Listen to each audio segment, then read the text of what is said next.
Specially temple में जो historical temple में मैं यही देखता हूँ स्पेशली कि जो कार्विंग और जो स्कल्प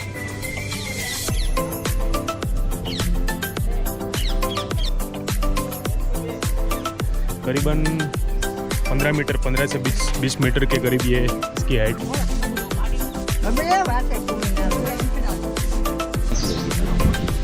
तो गर्मी के दिनों में ये पानी सूख जाता है और अंदर की जो पूरी जो गोपी चंदन।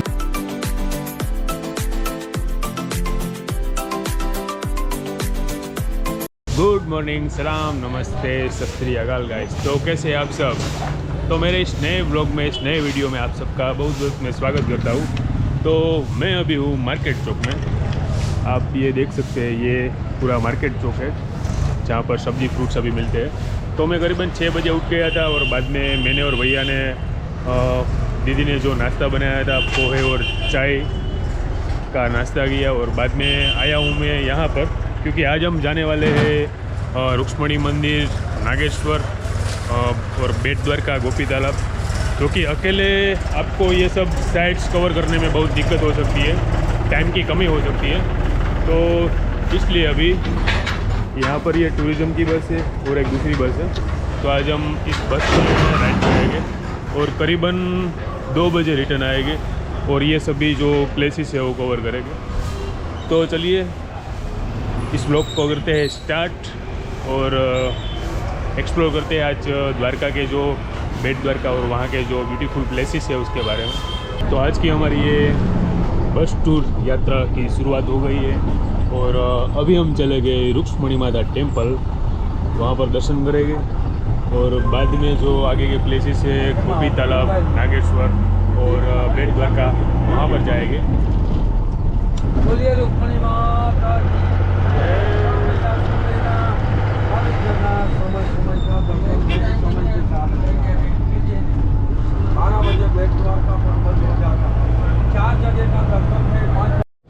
तो अभी हम पहुंच चुके हैं रुक्ष्मणी माता टेम्पल। आप देख सकते हैं यहाँ से।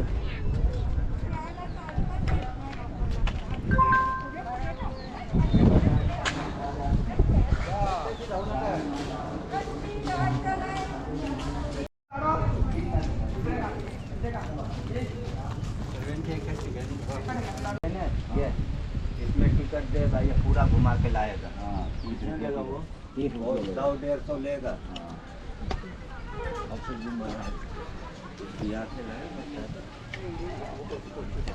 अरे उधर तो बहुत होता तो है, लेकिन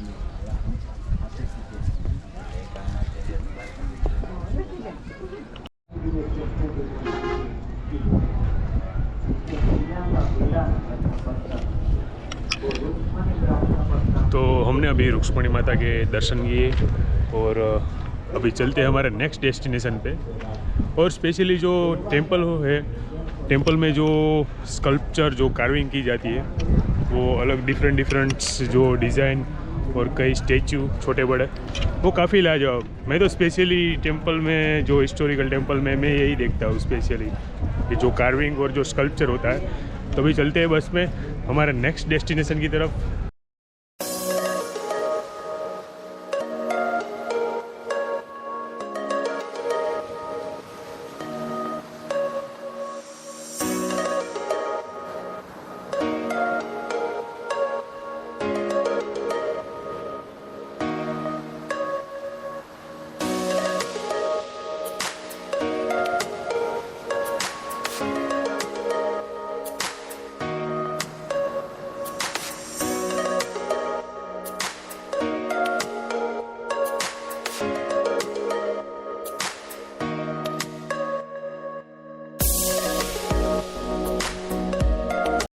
तो द्वारका से करीबन 14 किलोमीटर की दूरी पर मैं अभी पहुंच चुका हूं, जहां पर नागेश्वर 1 और नागेश्वर महादेव का यहां पर टेम्पल है। हम दर्शन के लिए आए हैं। तो ये हाईवे आप देख सकते हो, ये है गोपी तालाब और बेट द्वारका का हाईवे, जो कि ये नागेश्वर टेम्पल द्वारका से करीबन 14 किलोमीटर की दूरी पर है। तो ये है गेट और आगे है टेम्पल। तो अभी चलते हैं और दर्शन करते हैं नागेश्वर भगवान का।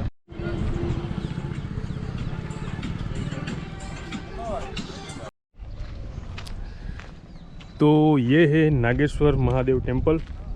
यहाँ पर भगवान शिव जी की बहुत बड़ी प्रतिमा है, स्टैचू है। तो अभी चलते हैं और दर्शन करते हैं। जो हमारे देश की 12 ज्योतिर्लिंग है उनमें से ही एक ये नागेश्वर महादेव की यहाँ पर ये बड़ा सा टेम्पल है और बड़ी खूबसूरत यहाँ पर एक भगवान शिव की यहाँ पर एक बहुत बड़ी स्टैचू है। चलते हैं अभी उस तरफ।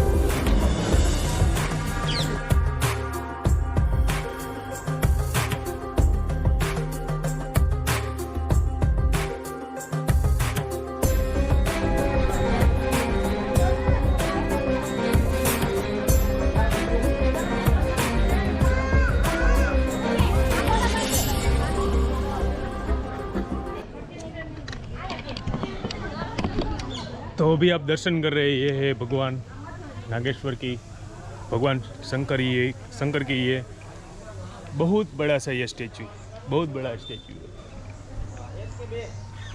करीबन 15 मीटर, 15 से 20 मीटर के करीब ये इसकी हाइट होगी, आप देख सकते हैं। और ये त्रिशूल की साइज देखिए आप कितनी बड़ी है।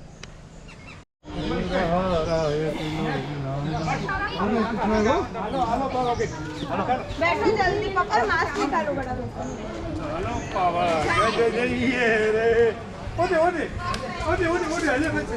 ये भगवान नागेश्वर टेम्पल, शिव जी का ये ज्योतिर्लिंग।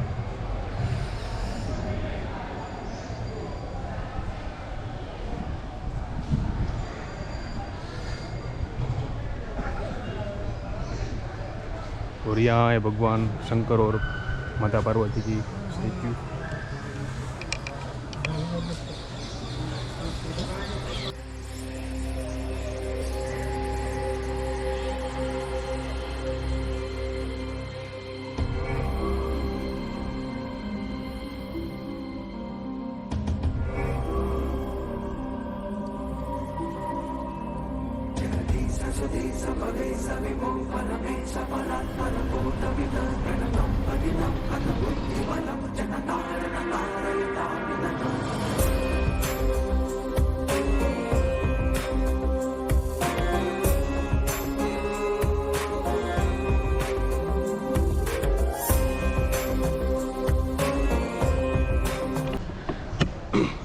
तो अभी मैं दर्शन करके आया भगवान नागेश्वर का, और आगे एक नागेश्वर वन भी है, लेकिन मालूम नहीं, शायद हम वहाँ पर नहीं जाने वाले। तो अभी यहाँ पर दर्शन करते हुए अभी चलते हैं हमारा नेक्स्ट डेस्टिनेशन गोपी तालाब।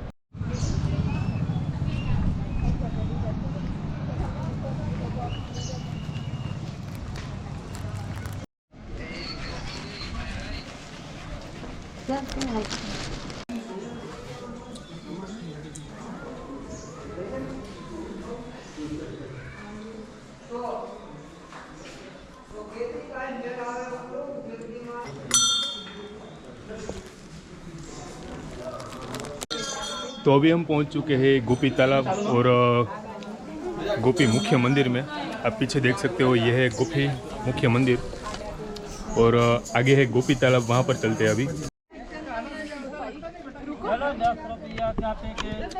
तो मेरे पीछे आप देख सकते हो अभी गोपी तालाब, जो कि आपको मालूम ही होगा कि भगवान श्री कृष्ण और गोपिया, जो गोपिया यहाँ स्नान के लिए आया करती थी, वो यही लोकेशन है, इसलिए यहाँ गोपी तालाब इसे कहा जाता है।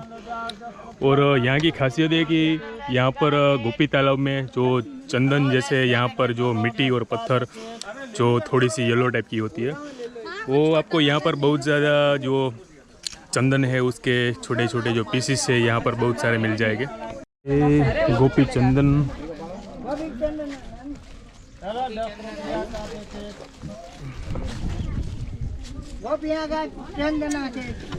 ये इसी तालाब में से ये छोटे छोटे जो पत्थर निकलते हैं गोपी चंदन के।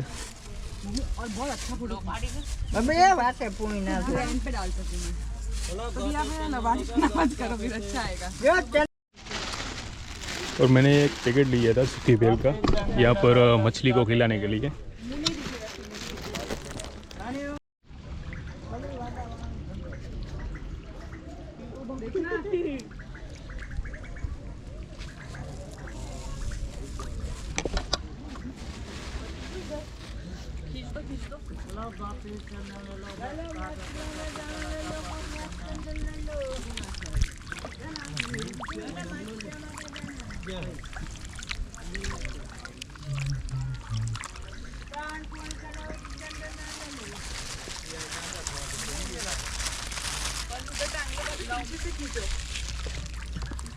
ये देखिए भाई कितनी ब्यूटीफुल और बहुत सारी यहाँ पर फिशिस है, बहुत सारी है।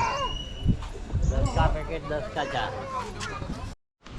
तो ये है गोपी तालाब, बहुत ही सुंदर यहाँ से व्यू आ रहा है। तो यहाँ से एक भाई मिले हैं तो कुछ बातें करते हैं, कुछ इतिहास के बारे में, इस गोपी तालाब के बारे में।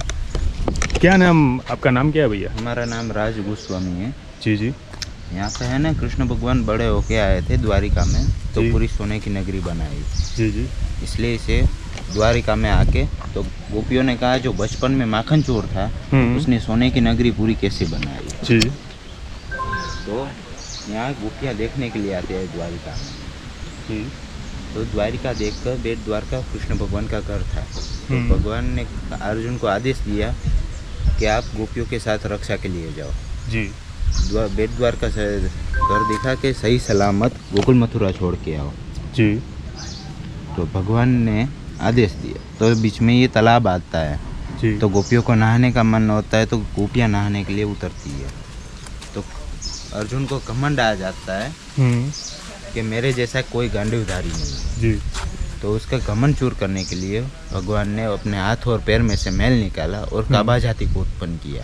जी। काबा जाति ने वस्त्र दागिना सब कुछ गोपियों का लूट के अर्जुन का धनुष भी नहीं उठा यहाँ पे, इसलिए इसे यहाँ का कहावत है कि एक समय समय बलवान है, नई पुरुष बलवान, काबे अर्जुन लूटियो वही धनुष वही बात। इसलिए इसे गोपी तालाब कहा गया। जो गोपियाँ कह रही है हम जो यहाँ पे समा रहे हैं उसका निशानी क्या रहे जब जो कभी भी ख़त्म ना हो। तो कृष्ण भगवान ने कहा जो आप और हाथ और पैर में से जो मैल निकलेगा उसे गोपी चंदन कहा जाएगा।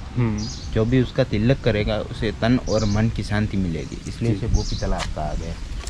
तो यहाँ से जो चंदन की, यहाँ जो तालाब में जो मिट्टी है वो हाँ जो पीला कलर होता है जो चंदन की, वही इसमें से निकलती है। हाँ। तो वो कैसे आप यहाँ से कैसे निकालते हो और उसका? ये सूखता है ना तालाब, अच्छा अच्छा। हाँ तब निकलेगी पूरी। तो गर्मी के दिनों में ये पानी सूख जाता हाँ, है बारिश का और पड़ता है अंदर की जो पूरी जो गोपी चंदन की जो हाँ। मिट्टी है और बाद में उसका उसके अंदर अर्जुन कुंड है, अर्जुन तालाब- कुंड भी है हाँ। तालाब में अंदर है। तालाब के अंदर जब पानी अच्छा। सूखता है तब दिखता है। जी जी। तो थैंक यू सो मच आपका इन्फॉर्मेशन के लिए।